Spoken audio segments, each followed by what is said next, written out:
नमस्कार दोस्तों, मैं हूं Aman Sharma. Aman study point and online centre में आपका स्वागत करता हूं। दोस्तों, आज हम लोग पृथ्वी से संबंधित क्वेश्चंस को पढ़ेंगे, टॉपिक को जानेंगे। तो आज का जो टॉपिक है वो पृथ्वी है, द अर्थ। आज स्टैटिक जीके का 17वां दिन है।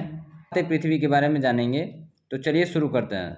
शुरू करने से पहले दोस्तों मैं बता दूं कि अगर आप मेरे चैनल पर नए हैं तो आप मेरे चैनल को सब्सक्राइब कर लें, शेयर करें, बेल आइकन को भी दबा दें ताकि जब भी मैं इस तरह का वीडियो अपलोड करूं तो सबसे पहले आपको देखने को मिले। तो चलिए शुरू करते हैं। देखिए यहाँ पे दोस्तों, सबसे पहला है कि सर्वप्रथम किसने कहा कि पृथ्वी है। तो सर्वप्रथम पाइथागोरस ने कहा था कि पृथ्वी है। अगला है क्वेश्चन कि पृथ्वी का जलीय भाग और स्थलीय भाग कितना है। जो हमारे विश्व में पृथ्वी का जो जलीय और स्थलीय भाग है वो 71% जलीय भाग है और 29% ही स्थलीय भाग है। किस तिथि को अपसौर की स्थिति होती है। तो 4 जुलाई को अपसौर की स्थिति कहते हैं पृथ्वी का। नेक्स्ट है पृथ्वी का विषुवतीय व्यास कितना होता है। तो पृथ्वी का विषुवतीय व्यास 12,756 किलोमीटर तथा इसका ध्रुवीय व्यास 12,714 किलोमीटर है। नेक्स्ट अगला क्वेश्चन जो है कि ऋतु परिवर्तन किस गति के कारण होता है। यानी कि जब मौसम परिवर्तन होता है, मौसम बदलता है, वो किस गति के कारण होता है। तो वार्षिक गति के कारण होता है। नेक्स्ट है इसी तरह से पृथ्वी अपनी ध्रुव का चक्कर किस तरफ से और कितने समय में पूरा करती है। तो दोस्तों यहाँ पे है कि 1610 किलोमीटर प्रति घंटे की चाल से 23 घंटे 56 मिनट 4 सेकंड में पृथ्वी अपनी धुरी का चक्कर लगाती है। ठीक है दोस्तों। नेक्स्ट है दोस्त, यहाँ पे अगला क्वेश्चन है कि पृथ्वी की किस गति से दिन और रात होता है। तो पृथ्वी की घूर्णन गति से दिन और रात होता है। नेक्स्ट है दोस्तों इसी तरह से अगला क्वेश्चन कि पृथ्वी की किस गति से वर्ष बनते हैं। तो परिक्रमण गति से पृथ्वी की गति को वर्ष गति में बनाते हैं। नेक्स्ट है अगला क्वेश्चन कि सूर्य की परिक्रमा।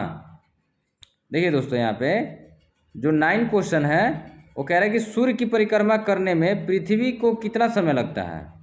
तो सूर्य का परिक्रमा करने में 365 दिन 5 घंटे 48 मिनट 46 सेकेंड यानी कि हम कह सकते हैं कि 365 दिन 6 घंटा को लगता है।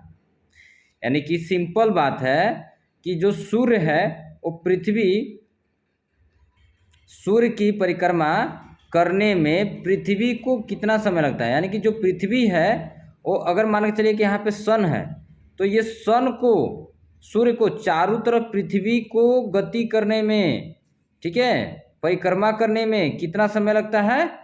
तो 365 दिन 5 घंटा 48 मिनट 6 सेकेंड। यानी कि हम लोग कह सकते हैं कि 365 दिन 6 घंटा लगता है। नेक्स्ट इसी तरह से क्वेश्चन है कि पृथ्वी को सूर्य की एक परिक्रमा करने में लगे वक्त को क्या कहते हैं। अब देखिए यहाँ पे कि सूर्य का जो परिक्रमा करता है पृथ्वी, उसको एक परिक्रमा करने में जो समय लगता है उसे हम लोग क्या कहते हैं। तो सौर वर्ष कहते हैं। ठीक है। नेक्स्ट है प्रत्येक सौर वर्ष या कैलेंडर वर्ष कितना समय बढ़ जाता है। तो ये 6 घंटा बढ़ जाता है। नेक्स्ट है इसी तरह से आकार और बनावट की दृष्टि से पृथ्वी किस ग्रह के समान है। तो पृथ्वी जो है वो सूर्य ग्रह के समान है, क्योंकि सूर्य जो है वो पृथ्वी के आकार और बनावट के ही जैसा है। नेक्स्ट अगला क्वेश्चन है कि पृथ्वी को नीला ग्रह किस कारण से कहा जाता है। पृथ्वी को नीला ग्रह भी कहा जाता है दोस्तों। तो इसे क्यों कहा जाता है। क्योंकि पानी की उपस्थिति के कारण पृथ्वी पर सबसे ज़्यादा पानी है, जिसके कारण पृथ्वी को नीला ग्रह भी कहा जाता है। नेक्स्ट दोस्तों यहाँ पे क्वेश्चन है कि सूर्य के बाद पृथ्वी का सबसे निकट का तारा कौन है। यानी कि कह सकते हैं कि सूर्य जो है वो सूर्य के बाद पृथ्वी का सबसे निकट तारा कौन है। तो प्रोक्सिमा सेंचुरी को कहते हैं। यानी कि सबसे नज़दीक जो है वो पृथ्वी का तारा सूर्य है, इसके बाद जो है प्रोक्सिमा सेंचुरी है। नेक्स्ट इसी तरह से क्वेश्चन है अगला कि पृथ्वी का एकमात्र उपग्रह कौन सा है? तो पृथ्वी का एकमात्र उपग्रह चंद्रमा को कहा जाता है।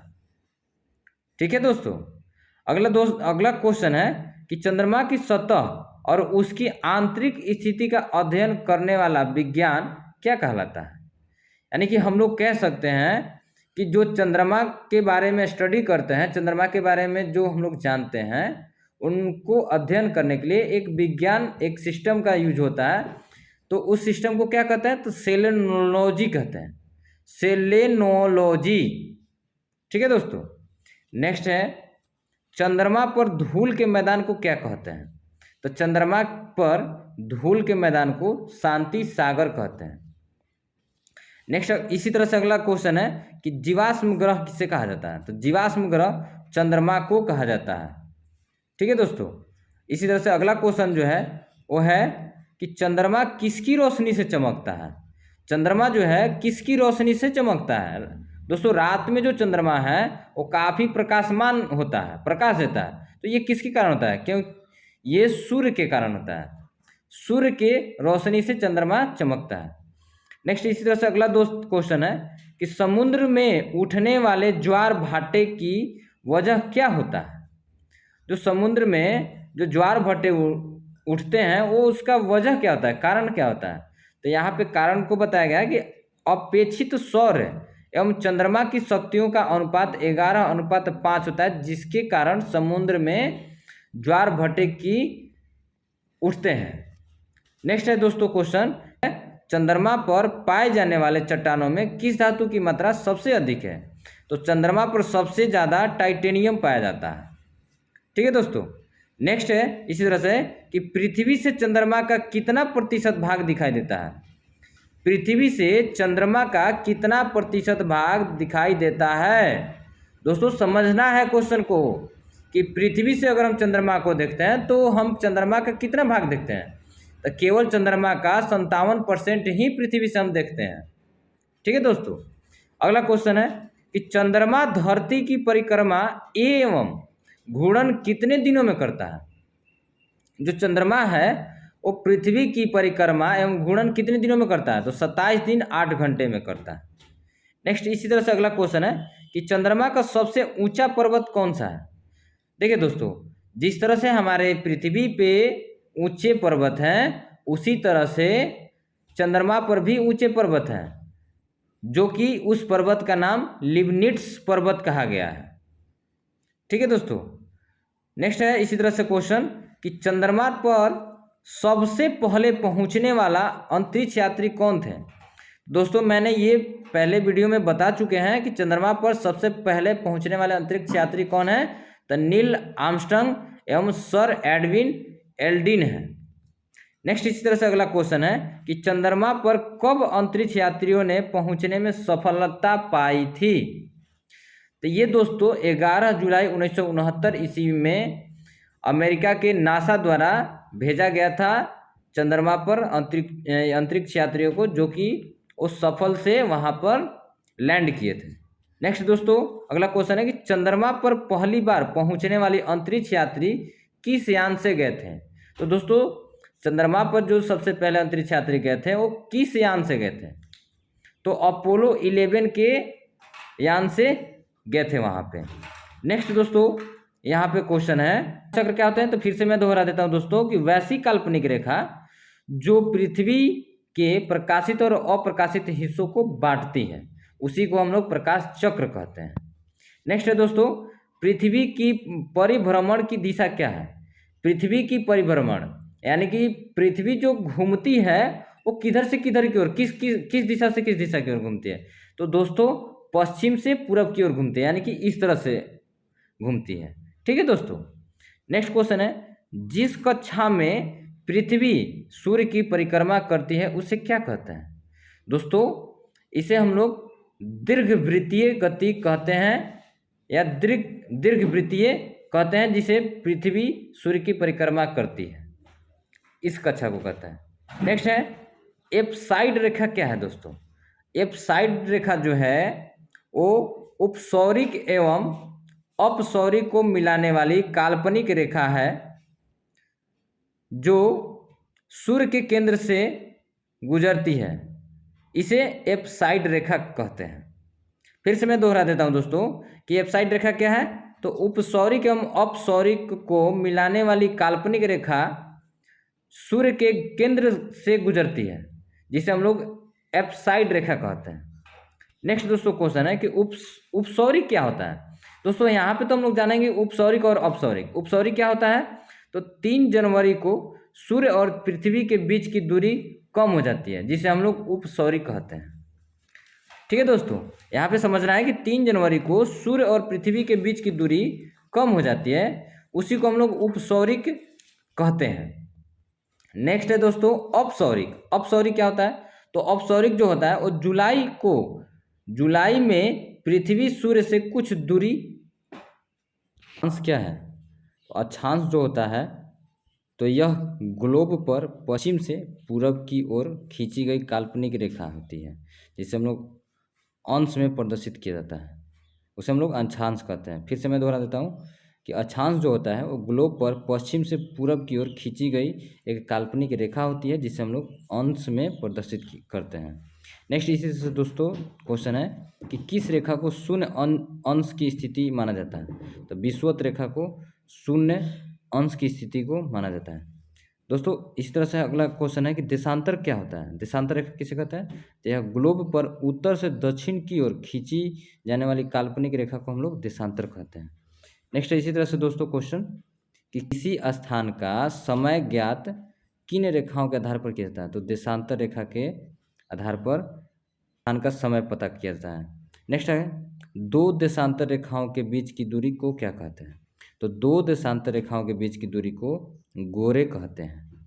अगला क्वेश्चन है कि सूर्य ग्रहण क्या होता है। देखिए दोस्तों सूर्य ग्रहण लगता है, सूर्य ग्रहण क्या होता है, तो जब कभी दिन के समय सूर्य तथा पृथ्वी के बीच चंद्रमा आ जाता है तो सूर्य की चमकती सतह चंद्रमा की वजह से दिखाई नहीं पड़ती है, इसे सूर्य ग्रहण कहते हैं। फिर से मैं दोहरा देता हूँ कि जब कभी दिन के समय सूर्य तथा पृथ्वी के बीच चंद्रमा आ जाता है तो सूर्य की चमकती सतह चंद्रमा की वजह से नहीं दिखाई देती है, जिसके कारण सूर्य ग्रहण होता है।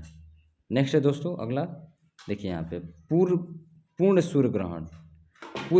पूर्ण सूर्य ग्रहण किसे कहते हैं, किस दिन होता है, तो ये अमावस्या के दिन पूर्ण सूर्य ग्रहण होता है। नेक्स्ट है चंद्र ग्रहण क्या होता है। इस तरह से है अगला क्वेश्चन कि चंद्र ग्रहण क्या होता है, तो चंद्र ग्रहण जब सूर्य और चंद्रमा के बीच पृथ्वी आ जाती है तो सूर्य की पूरी रोशनी चंद्रमा पर नहीं पड़ती है, इसे चंद्र ग्रहण कहते हैं। इसी तरह से अगला क्वेश्चन है कि पूर्ण चंद्र ग्रहण किस रात को लगता है, तो पूर्णिमा को पूर्ण चंद्र ग्रहण लगता है दोस्तों। नेक्स्ट है 21 मार्च से 30 सितंबर तक उत्तरी ध्रुव पर दिन की अवधि कितनी होती है, तो 6 महीने की होती है। फिर से मैं दोस्तों इस क्वेश्चन को दोहराता हूँ कि 21 मार्च से 23 सितंबर तक उत्तरी ध्रुव पर दिन की अवधि कितनी होती है दोस्तों, तो यहाँ पे होती है वो 6 माह की होती है। ठीक है दोस्तों, अगला क्वेश्चन इसी तरह से है कि अंतर्राष्ट्रीय तिथि रेखा क्या होती है, या अंतर्राष्ट्रीय तिथि रेखा किसे कहते हैं, तो 180 डिग्री देशांतर को अंतर्राष्ट्रीय तिथि रेखा कहते हैं। तो दोस्तों ये पृथ्वी से संबंधित तमाम बातें, तमाम क्वेश्चंस को जाने, तो दोस्तों इस तरह के हम वीडियो को अलग अलग टॉपिक पे बनाते हैं। तो दोस्तों आप अगर मेरे चैनल पे नए हैं और आपको मेरा वीडियो या सेशन आपको पसंद आता हो तो आप मेरे चैनल को सब्सक्राइब करें, लाइक करें, साथ ही साथ बेल आइकन को भी दबा दें, ताकि जब भी मैं इस तरह का वीडियो अपलोड करूं तो सबसे पहले आप लोग को मिले। For more question do like, subscribe and share my YouTube channel Aman study point and online centre. Click the bell icon for first notification. Thank you so much. Jai Hind, जय भारत।